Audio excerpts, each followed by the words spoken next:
পঞ্চম শ্রেণী তোমাদের রায় ও মার্টিন প্রশ্নবিচিত্রা 2024 সালের তার প্রথম পর্যায়ক্রমিক মূল্যায়নের কিন্তু আমাদের পরিবেশ বিষয়ের প্রথম দুটো স্কুল কমপ্লিট করবো। ওকে, তো আমাকে অনেকেই বলেছো ভিডিও 5-এর দেওয়ার জন্য, তো আজকে থেকে দেওয়া শুরু করছি 5-এর। আশা করছি সপ্তাহখানেকের মধ্যে সমস্ত বইটাই কমপ্লিট হয়ে যাবে। ওকে, তো যারা যারা চ্যানেলে নতুন ভিউয়ার্স তারা কিন্তু চ্যানেলটি অবশ্যই সাবস্ক্রাইব করে রাখো ক্লাস 5-এর জন্য। তো প্রত্যেকেই 5, 6, 7, 8, 9, 10 স্পেশালি 5, 6 এবং 9-এর ভিডিও এখন আপাতত যাচ্ছে, আমরা পরে পরে 8 এবং 7টাও কিন্তু ছেড়ে দেবো। ওকে, তো আপনারা কিন্তু অবশ্যই চ্যানেলটি সাবস্ক্রাইব করে রাখুন এবং পাশে থাকা বেল আইকনটি প্রেস করে রাখুন। তো স্কুল নাম্বার 1-এ দেখো কী দিচ্ছে, এক একটা শূন্যস্থান পূরণ করো। ডিওটি চিকিৎসা করা হয় ড্যাশ রোগের জন্য। ডিওটি চিকিৎসা এটা কিন্তু করা হয় যক্ষা রোগের জন্য। ডট চিকিৎসা করা হয় কিন্তু যক্ষা রোগের জন্য।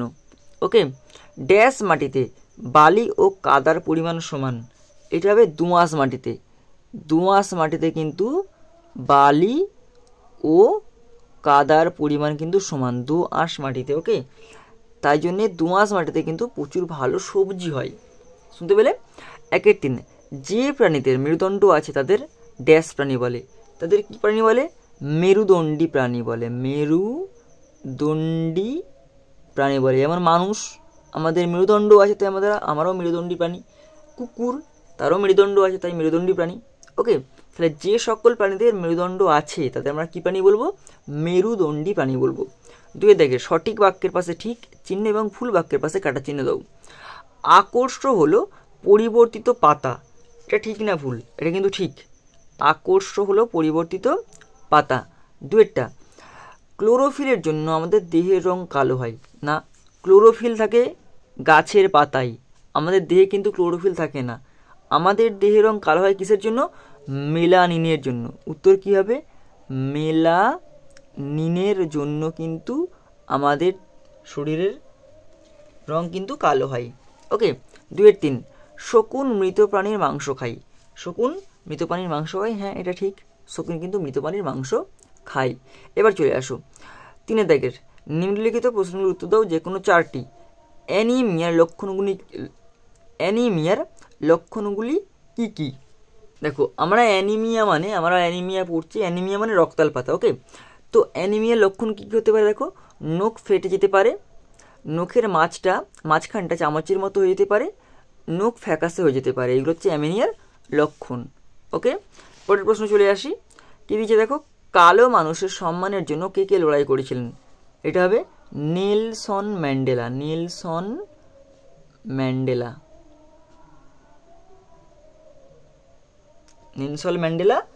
আর কে? আর আছে মহাত্মা গান্ধী। ম্যান্ডেলা মানটা ভুল হয়ে গেল, ময়ে জফল আকার হবে ম্যান্ডেলা। মহাত্মা গান্ধী। ওকে, এবার চলে আসো এবার চলে আসো 3-3 আমাদের হাতে যে হাড়গুলি বর্তমান তাদের নাম লেখো। আমাদের হাতের শুধু বলেছে, হাতের কোথা থেকে কী কী হাড় আছে? কাঁধ থেকে কনুই পর্যন্ত আছে হিউমেরাস। আমাদের হাতের কি দেখো, কাঁধ থেকে কনুই পর্যন্ত আছে হিউমেরাস। ওকে, আর কনুই থেকে কবজি মানে এই যে এইখানটা থেকে এই যে এই পর্যন্ত হাড়টা আছে, এখানে আমাদের 2টো হাড় আছে এর ভিতরে কিন্তু। এটা হচ্ছে কি, একটা হচ্ছে আলনা, একটা রেডিয়াস। ওকে, তাহলে কাঁধ থেকে কনুই পর্যন্ত আছে হিউমেরাস, আর কনুই থেকে কবজি হচ্ছে আলনা ও রেডিয়াস। ঠিক আছে, পরের প্রশ্ন, জলের 2টি ব্যবহার লেখো। জলের কী কী ব্যবহার দেখো, রান্নার কাজ সহ গৃহস্থালির কাজে জল ব্যবহার প্রয়োজন। যেমন ফল সবজি ধোয়া, কাপড় কাচা, ঘর মোছা, বাসন ধোয়া ইত্যাদি কাজে কিন্তু জল লাগে। আর দেখো, জলের আরেক নাম জীবন, অর্থাৎ পানীয় হিসাবে কিন্তু জল ব্যবহার করা হয়। সমস্ত প্রাণী জগৎ এবং উদ্ভিদ জগৎ প্রত্যেকে কিন্তু জল বেঁচে থাকার জন্য অবশ্যই প্রয়োজন। ওকে, এবার চলে আসো পরের প্রশ্ন দিয়েছে, গৃহপালিত ও বন্য পশুর মধ্যে পার্থক্য কী? ঠিক এর পরেরটা দেখো কি, গৃহপালিত ও বন্য পশুর মধ্যে পার্থক্য কী? গৃহপালিত পশু আর বন্য পশু। গৃহপালিত পশু, গৃহ অর্থাৎ বাড়িতে প্রতিপালন করা হয় এমন পশুকে আমরা গৃহপালিত পশু বলবো। যে সকল পশু সাধারণত বনে বা জঙ্গলে থাকে তাকে আমরা কী বলবো? বন্য পশু। গৃহপালিত পশুকে পোষ বানাতে পারা যায়, বন্য পশুকে কিন্তু সাধারণত পোষ বানাতে পারা যায় না। গৃহপালিত পশু উদাহরণ কী হতে পারে? গরু, ছাগল এগুলো হচ্ছে গৃহপালিত পশু হতে পারে। আর বন্য পশু যেমন বাঘ, সিংহ, ঠিক আছে, এগুলো হচ্ছে বন্য পশু। ঠিক আছে, তাহলে আমাদের কিন্তু 1 নম্বর স্কুলটা হলো। এবারে আসি 2 নম্বর স্কুলটা। 2 নম্বর স্কুলে দেখো প্রথমে কী দিয়েছে, এক একটা বন্ধনীর ভেতর থেকে সঠিক উত্তরটি বেছে নিয়ে খাতায় লেখো, যেমন 3টে, আমরা সবগুলোই করে দেবো। কী দিয়েছে, মানব দেহে ত্বকে রোদ লাগলে কোন ভিটামিন তৈরি হয়? ভিটামিন ডি তৈরি হয়। তাহলে মানব দেহে ত্বকে রোদ লাগলে কী তৈরি হয়? ভিটামিন ডি তৈরি হয়। চা গাছ দেখা যায়। চা গাছ কোথায় দেখা যায়? দার্জিলিংয়ের পাহাড়ে চা গাছ দেখা যায়। দার্জিলিংয়ে গেলে কিন্তু বেড়াতে গেলে তোমরা কিন্তু অবশ্যই চা গাছ দেখতে পাবে। এবার চলে আসি পরের পৃষ্ঠে, দেখিয়ে দিয়েছে, দেখেন একটু। বেলে মাটিতে বেশি থাকে। বেলে মাটিতে কার ভাগ বেশি থাকে? বেলে মাটিতে অপশান খ, বালির কোনার ভাগ কিন্তু বেশি থাকে। ওকে, 4টা, মাছের ঘা সারাতে জলে যে ঔষধ দেওয়া হয় তা হলো। আমরা যখন মাছের ঘা সারাই তখন জলের মধ্যে কী দিই? Potassium permanganate. অপশান গ হচ্ছে কি, পটাশিয়াম পারম্যাঙ্গানেট দিই জলে কিন্তু মাছের ঘা সারানোর জন্য জলের মধ্যে। ওকে, 2 দেখে শূন্যস্থান পূরণ করে যে কোনো 3টি। অস্থি মজবুত করার জন্য ড্যাশ দরকার? হাড়। অস্থি মানে কি? হাড়। হাড় মজবুত করতে হলে কী দরকার? ক্যালসিয়াম দরকার। ক্যালসিয়াম, ঠিক আছে। আর ক্যালসিয়াম কিন্তু দুধে পাওয়া যায়। ছোটোবেলায় বলে দুধ না খেলে হবে না বড় ছেলে, না কি হবে না ভালো ছেলে। তো ক্যালসিয়াম কিন্তু দুধে প্রচুর পরিমাণে থাকে। ওকে, এবার চলে আসছে 2 থেকে 2। দুধ থেকে ছানায় পরিণত করাকে ড্যাশ পরিবর্তন বলে? দুধ থেকে ছানায় পরিবর্তন করাকে কী পরিবর্তন বলে? রাসায়নিক পরিবর্তন বলে। রাসায়নিক পরিবর্তন বলে। 2-3, গন্ধগোকুলের আর এক নাম ড্যাশ? এটা হবে ভামবেড়াল। ভামবেড়াল। তাহলে গন্ধগোকুলের আর নাম কি? গন্ধগোকুলের আর নাম হচ্ছে ভামবেড়াল। একটি শিকারী পাখি হলো ড্যাশ? একটি শিকারী পাখি কি? চিল। একটা শিকারী পাখি, ঠিক আছে। শকুন লিখতে পারো, শিকারী পাখি। ঈগল লিখতে পারো, শিকারী পাখি। ওকে, 3 দাগের একটি বাক্যে উত্তর যে কোনো 2টি। কম্পোস্ট সার কাকে বলে? চলে আসি কম্পোস্ট সারের। কম্পোস্ট সারের কিন্তু এর নাম হচ্ছে জৈব সার। তোমরা কম্পোস্ট সার পড়ে গেছো, জৈব সার পরীক্ষায় পড়েছে, ভুল করবে না কিন্তু। কম্পোস্ট সার যা, জৈব সারও একই। কী দিচ্ছে? প্রকৃতির সজীব উপাদান যেমন পচা পাতা, হাড়ের গুঁড়ো, হাঁস মুরগির মল, শাকসবজির খোসা পচিয়ে যে সকল সার প্রস্তুত করা হয় তাকে আমরা কম্পোস্ট সার বলবো। এই সারকে আমরা সাধারণত জৈব সার হিসেবে চিনি। ওকে, উদাহরণ যেমন গোবর সার, জৈব সার। পাতা, সবজির খোসাগুলোকে অনেকদিন ধরে একটা বস্তার মধ্যে পচিয়ে রাখবে, জমা করবে, সেটা পচবে, সেটা কিন্তু ভালো জৈব সার বা কম্পোস্ট সার হবে। ওকে, এরপরে চলে আসছি আমরা স্টেথোস্কোপ কি? খুব ইম্পর্টেন্ট প্রশ্ন। স্টেথোস্কোপ, ডাক্তার দেখাতে যাচ্ছ, বুকের মধ্যে একটা ছোট্ট কালো মতো একটা কানে, ডাক্তারবাবু কানে দিয়ে বুকের কাছে দেখবে ধরবে, স্টেথোস্কোপ। স্টেথোস্কোপ কি সেটা জানবো আমরা আজকে। স্টেথোস্কোপ হলো প্রাণীদেহের হৃদস্পন্দন কিংবা অন্যান্য অভ্যন্তরীণ শব্দ শোনার জন্য একটি ডাক্তারি যন্ত্র। কাজ কি? প্রধানত হৃদস্পন্দন শুনতে ব্যবহার করা হয়। এছাড়া কি? এছাড়া নিঃশ্বাস ও প্রশ্বাসের শব্দ শুনতে ব্যবহার করা হয় কিন্তু। ওকে, আবিষ্কারককে? রেনে লিনেক প্রথম স্টেথোস্কোপ তৈরি করেছিল।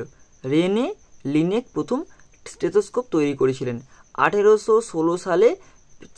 ফরাসি চিকিৎসক রেনে লিনেক, তার পুরো নাম হচ্ছে কি? Rene Theophile Hyacinthe Laennec. এর হচ্ছে পুরো নাম হচ্ছে রেনে থিওফাইল হায়াসিন্থে লিনেক, যিনি একজন ফরাসি ডাক্তার ছিলেন, মানে চিকিৎসক ছিলেন। 1816 খ্রিস্টাব্দে তিনি প্রথম এই স্টেথোস্কোপের আবিষ্কার করেছিল। ঠিক আছে, এরপরে চলে আসি শুঁয়োপোকাগুলি রূপান্তরিত হয়ে কিসে পরিণত হয়? শুঁয়োপোকাগুলো কিসে রূপান্তরিত হয়ে? কিসে? প্রজাপতিতে পরিণত হবে। শুঁয়োপোকাগুলো কিসে পরিণত হবে? প্রজাপতিতে। প্রজাপতিতে।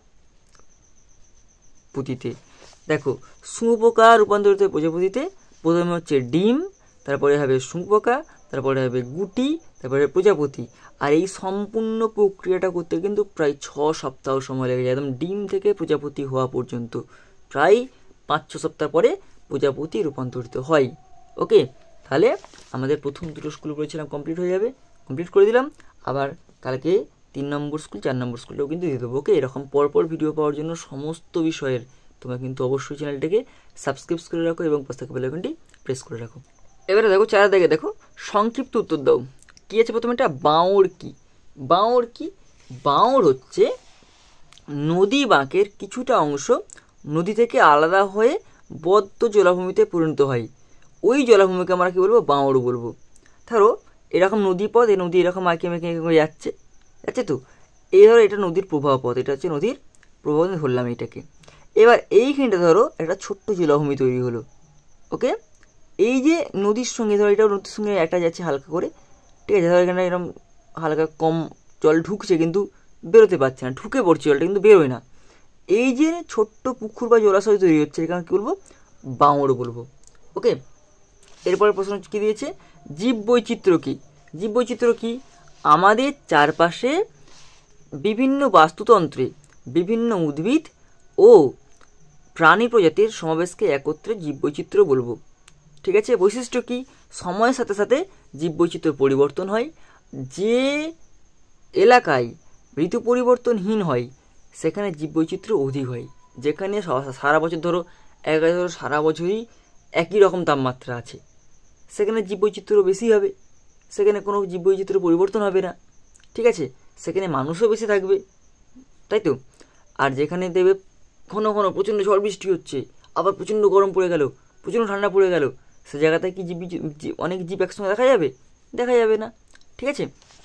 তাহলে আমাদের প্রথম দুটো স্কুল বলেছিলাম কমপ্লিট করে দেবো, কমপ্লিট করে দিলাম। এরকম কিন্তু পরপর ভিডিও হয়ে যাবে, সমস্ত ভিডিওগুলো তোমরা যদি পেতে চাও তোমরা কিন্তু অবশ্যই চ্যানেলটা সাবস্ক্রাইব করে রাখো এবং পাশ থেকে বেল আইকনটি প্রেস করে রাখো। আর হ্যাঁ, বন্ধুদের কিন্তু শেয়ার করে দেয় যাতে তারাও কিন্তু প্রশ্ন বিচিত্রার সমস্ত স্কুলগুলো কমপ্লিট করে যেতে পারে, ওকে।